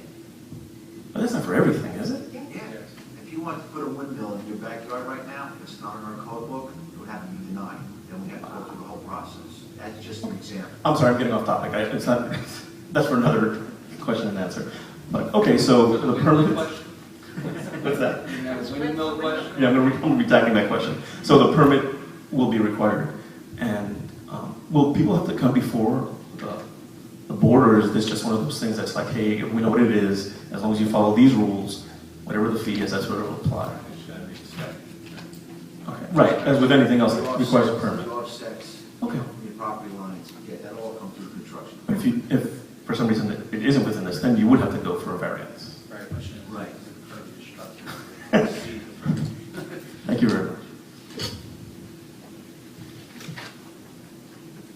Anyone else wishing to speak on ordinance 2406 and ordinance 2406 only, please step forward, state your name and address for those presenting. Okay, Mayor, I would like to make a motion that ordinance number 2406, 2406 be adopted on second reading and advertised as described by law. Before I take a second on that, we close the public hearing portion.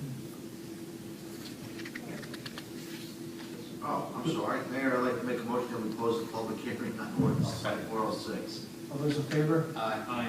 All those opposed? Public hearing on ordinance 2406 is now closed.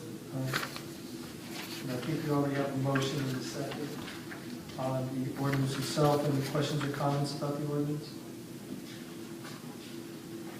Madam Clerk, please call the roll.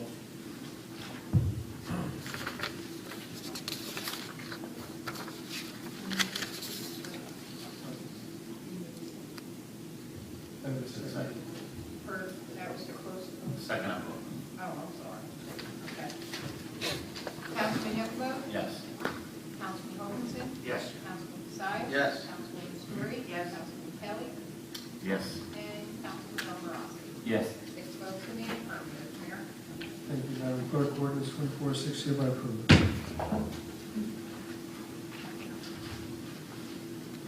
Madam Clerk, I believe the next ordinance up is 2409. Would you please read that by title only? Is an ordinance amending Chapter 7, Section 14 of the Code of the Borough of Roselle Park entitled Parking Prohibited at All Times on Certain Streets, and this would prohibit parking on a section of Galloping Hill Road as recommended by the Borough Police Department. Thank you, Madam Clerk. Mayor, I would like to make a motion that the public hearing on ordinance number 2409, 2409 be open. Second. All those in favor? Aye. All those opposed? Public hearing on ordinance 2409 is hereby open. Anyone wishing to speak on ordinance 2409 and ordinance 2409 only, please step forward, state your name and address at the time.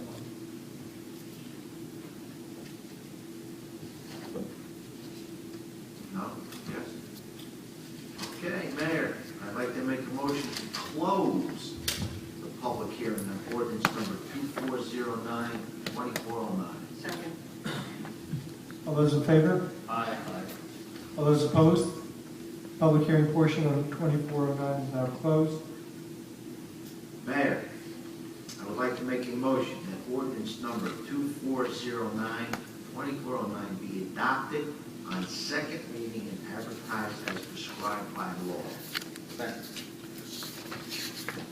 Any questions or comments on 2409? Just a quick comment, and I know you were the police department, Councilman Hoganson. Once the borough passes this, the county of Union, because the county road has to approve it, at their pre-roll board meeting? Done it already. They did already? Very good. Okay, so then the signs can go up. Okay, thank you. Thank you for your efforts on this, Councilman Hopkins. It became a huge safety issue, and we appreciate what you did. Well, Councilman Casais will speak up also. Saying nobody's did do a lot of work also. Thank you.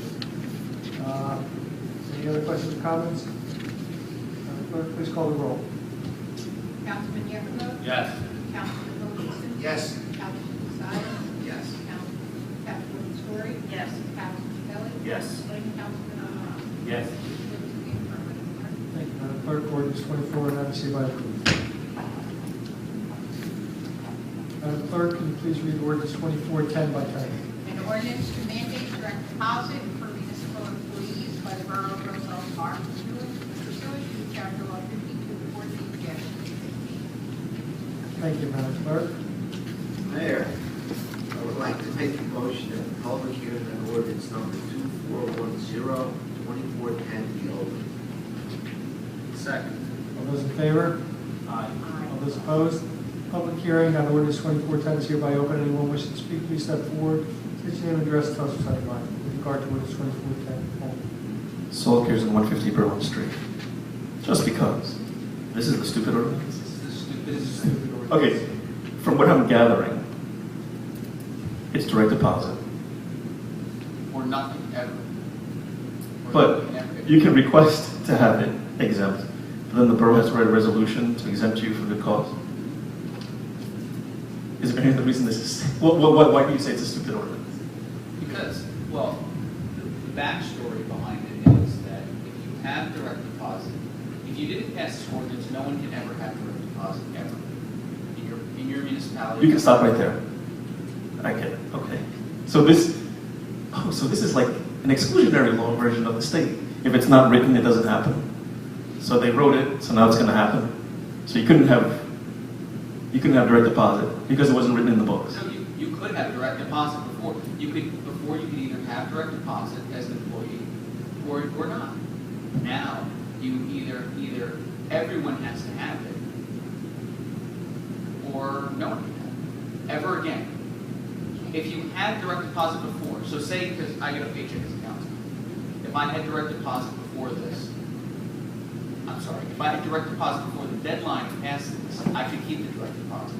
However, a new council person could not get direct deposit unless the member of council petitioned the council and asked for an exemption and then passed a resolution allowing that person to have direct deposit. Or you know, it's a...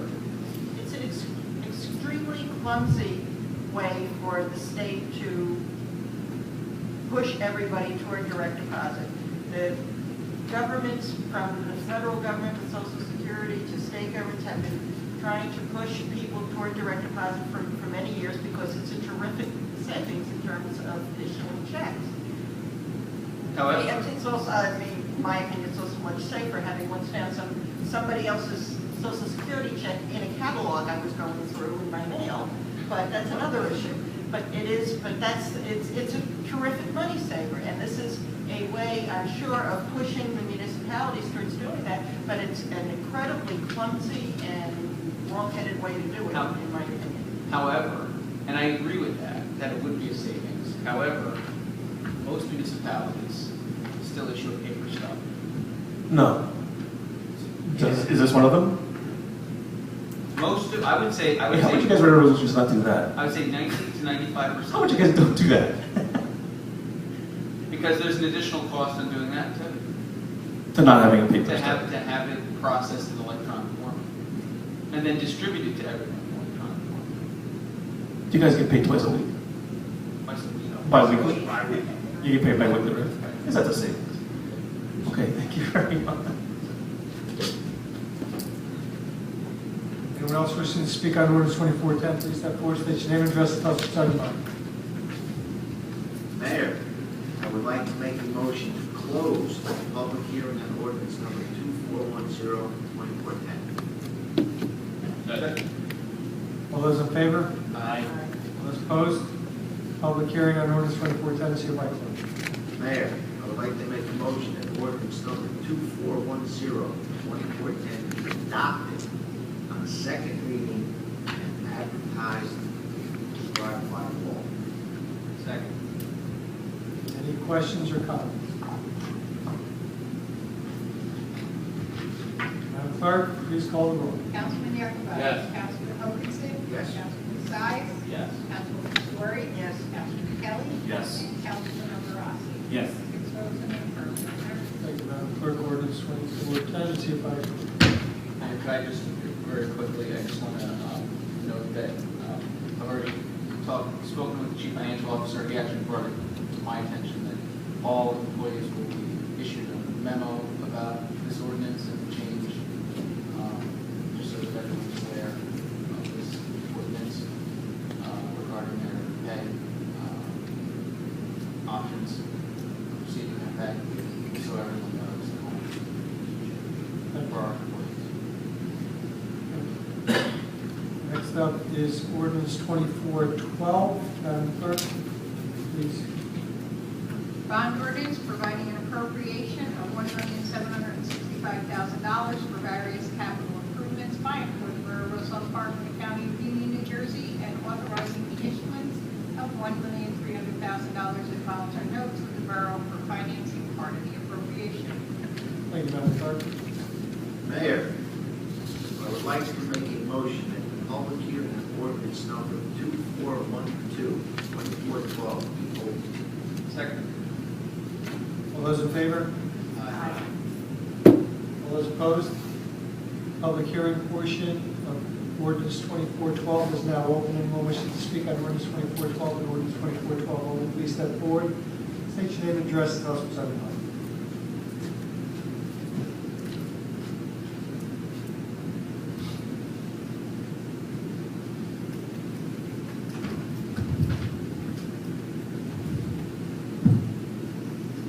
Jacob McGarris, 612 Sheridan Avenue, Roselle Park, ladies and gentlemen, the audience, the viewing audience, members of council, good evening.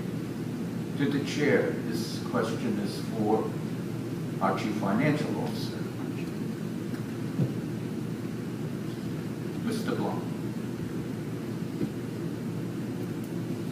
Ordinance 119-14 with Shaffelli, which saved us $111,747.28, which was a 15.15% reduction in the cost of East Grand Avenue. Can you use that money in this year's budget? Is that part of ordinance 2412? Yeah. It's spending.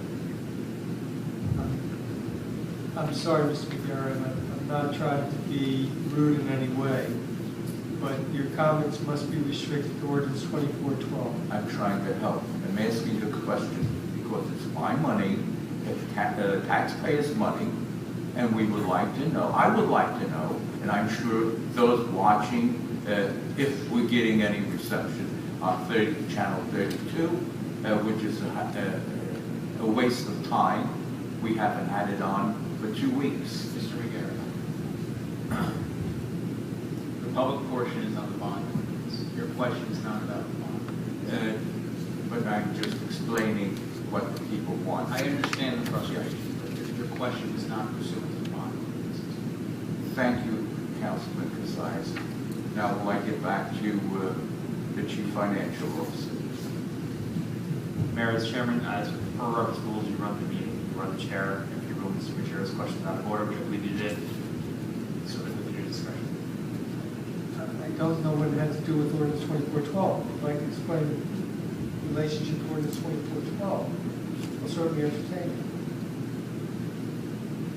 Can this $111,447 be used in this budget? In the bond ordinance? Bond ordinance. Bond ordinance for 2412 is being approved this evening, so no, that's not part of this package right now. And yes, I directed it to the chair and to an explanation from our chief financial officer, because this will go back now for grant money. dollar for dollar match as you need for Aldine Park. So actually you have $111,000. Can you use the $111,000 for Aldine Park? Mr. McCarroll, this is for a bond ordinance. It's already been explained previously that that money is not back in our coffers yet. It's not like that money is available right now. It's not something that can be used for ordinance 2412. When can it be used? Next year's budget, perhaps. Ladies and gentlemen in the audience, viewing audience, members of the council, good night.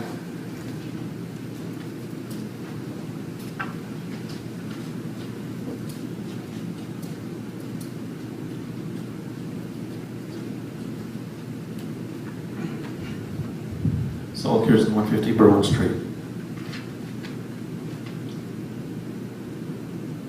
What determines the period of usefulness? Because there's different years. There's some for 5, some for 40. Is that its life expectancy? It's life expectancy, and it's an actuarial value that's put out generally by the auditors. So in other words, when it says average period of usefulness 5 years, is the bond a 5-year bond?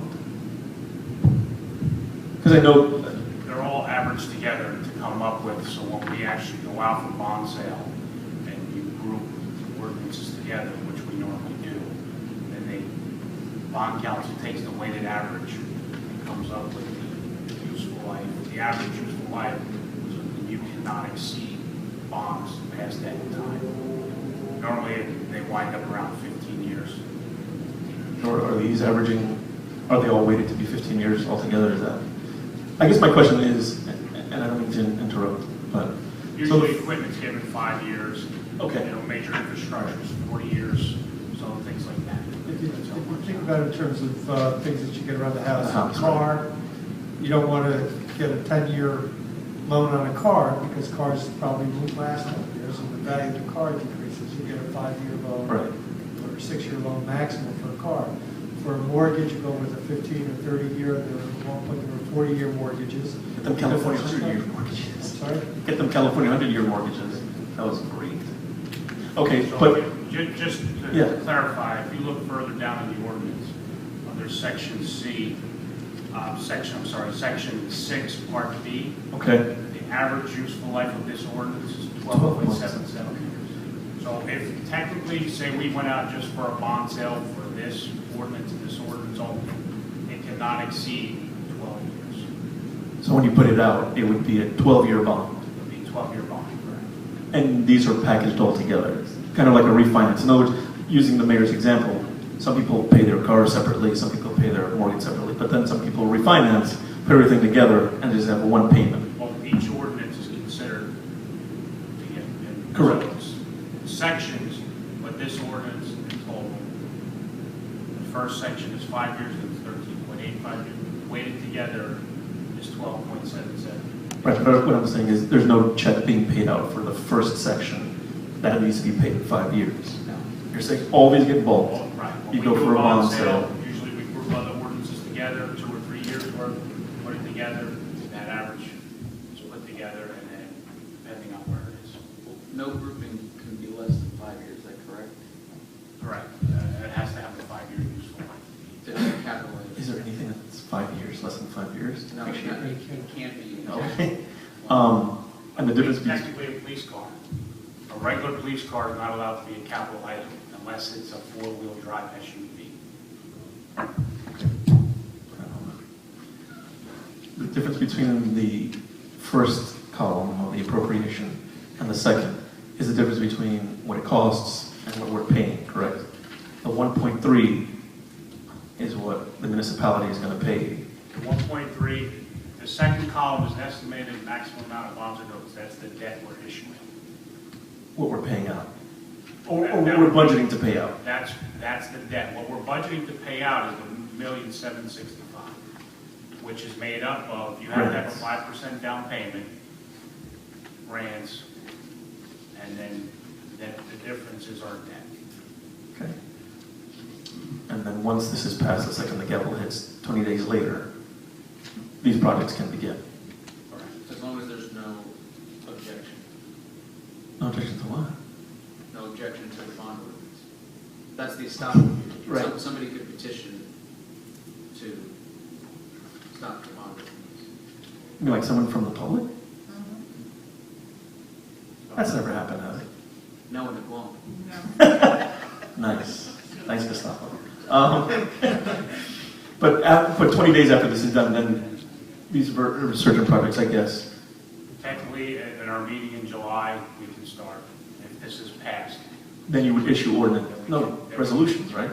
Well, we award contracts for the engineer to do plans and designs for those projects. If it's something that's under state contract, we can award the resolution and issue the purchase order. But it's after that 20-day stop. Okay, thank you very much. Anyone else wishing to speak on ordinance 2412? Please have floor, state your name and address, and tell us what's on your mind.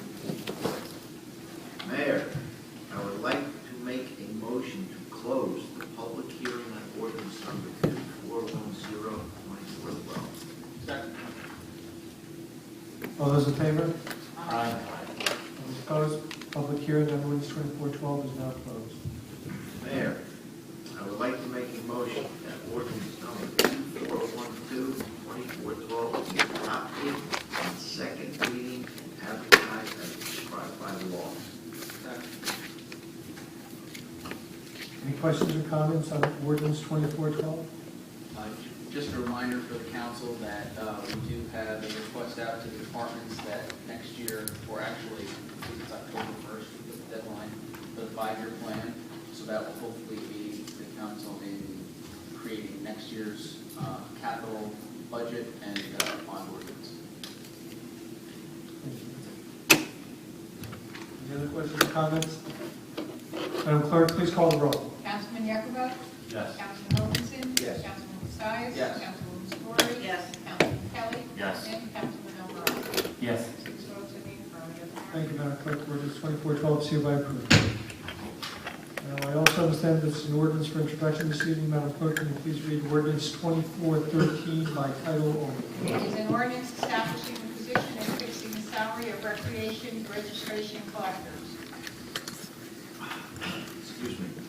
Mayor, I would like to make a motion that ordinance number 2413-2413 be adopted on first reading and advertised as prescribed by law for a second reading and a public hearing on July 17, 2014. Second. Any questions or comments? Madam Clerk, please call the roll. Councilman Yakovov? Yes. Councilman Wilkinson? Yes. Councilman Casais? Yes. Councilwoman Story? Yes. Councilman Kelly? Yes. And Councilman Alvarado? Yes. 6 votes in the affirmative, Mayor. Thank you, Madam Clerk. I think that somebody got a little nervous on that one. Okay. Ordinance 2413 is approved for introduction.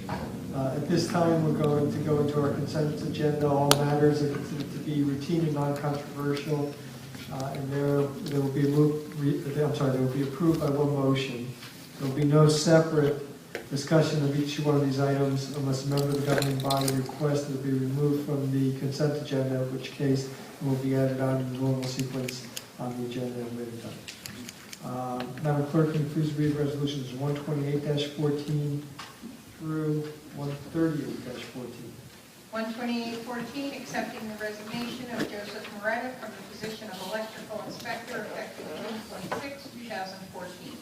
12914, the renewal of ABC liquor licenses for 2014 and 2015. 13014, appointing Robert Del Rosa to the position of electrical inspector, subcode official. 13114, authorizing the renewal of the lease between the Roselle Park Board of Education and the Borough of Roselle Park for use of an Anthony Signorella Youth Center. 13214, authorizing the treasurer to issue a check totaling $2,686.28 payable to multiple lien holders for redemption of tax sale certificates and a check for $1,200 from the tax collector's premium account. 13314, designating Langen Engineering and Environmental Services, Inc. as a licensed site remedial professional, LSRP, for the senior housing site located at 180 West Webster Avenue, Roselle Park.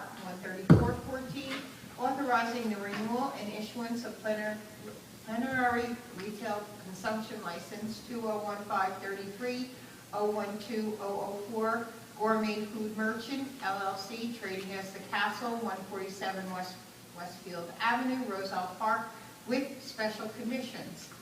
13514, appointing Anthony Trezza to the position of Municipal Alliance Coordinator. 13614, appointing Lisa Benson, Maria Ferreira, Rachel Pompey to the position of Recreation Registration Collectors. 13714, resolution in support of a loading zone at 9 West Westfield Avenue.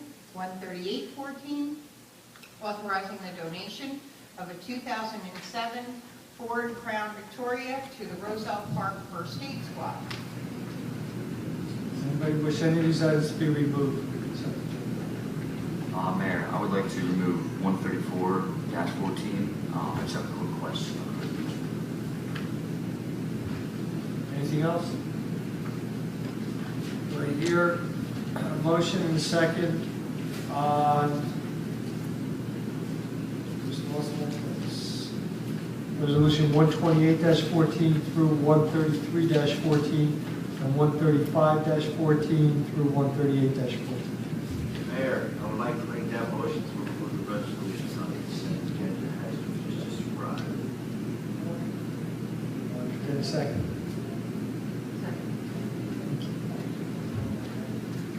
Clerk, please call the roll. Councilman Jeffrey.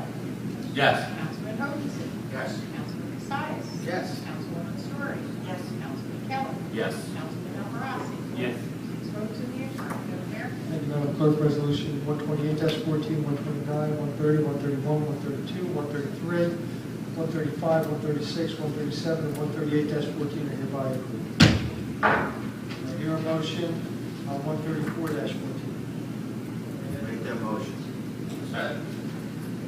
Questions or comments on 134-14? Yes, Mayor, I actually had a quick question. It's really just more that I'm unfamiliar with the situation that occurred, I guess, in 2011 and the 3 year. But I noticed that it's from the previous ownership, and then now we have the new restaurant there. Obviously, it's been recommended, I suppose, that to maintain those special conditions there has been examined as, regardless of ownership, those should still be in place. When there's an incident, that incident carries with the building, whether someone new buys it or not. Those previous conditions go on from licensee to licensee.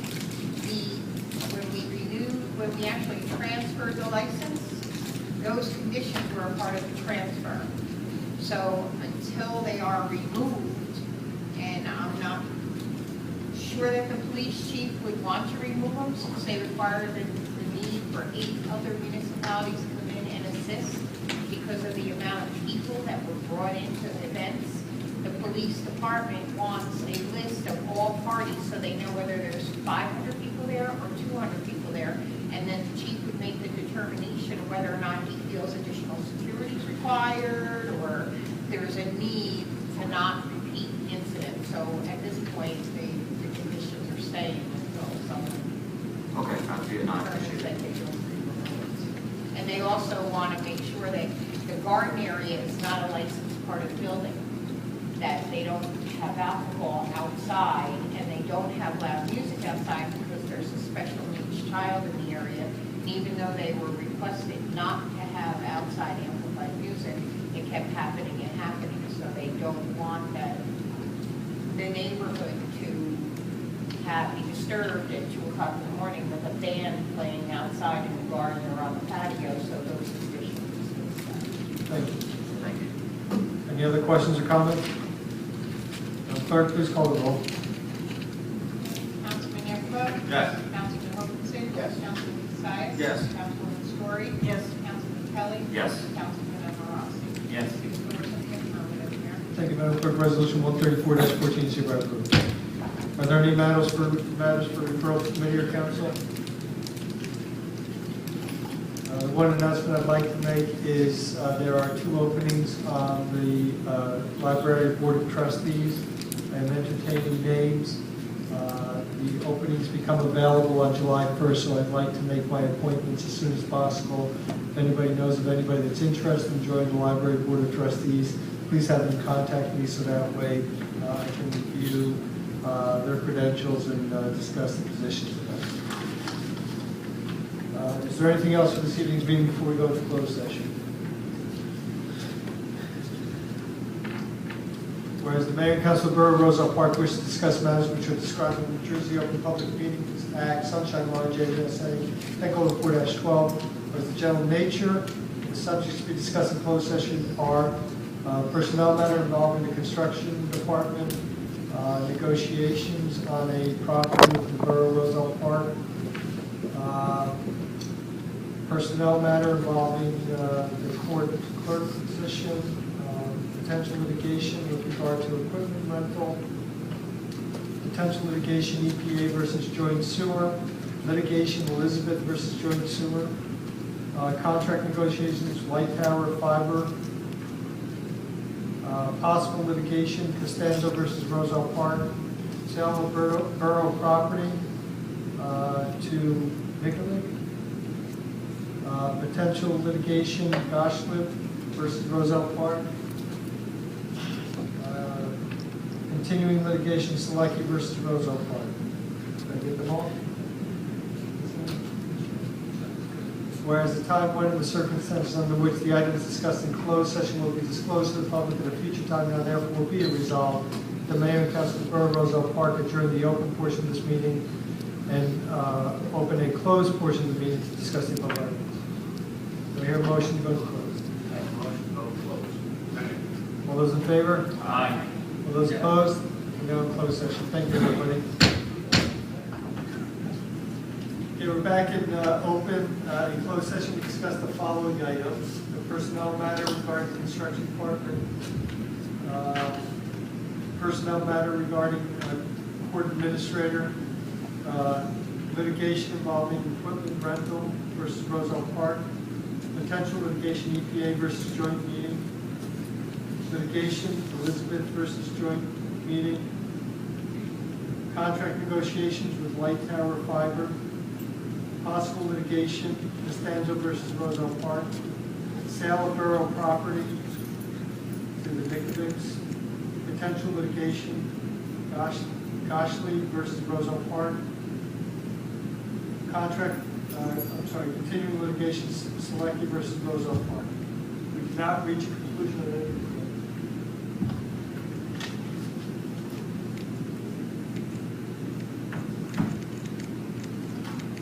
Okay, I've just been advised that I can mention what happened with regard to equipment rental services versus Roselle Park.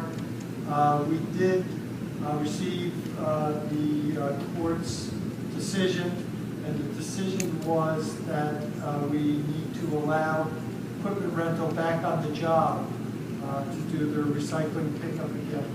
Effective July 1st, we're going to request a stay.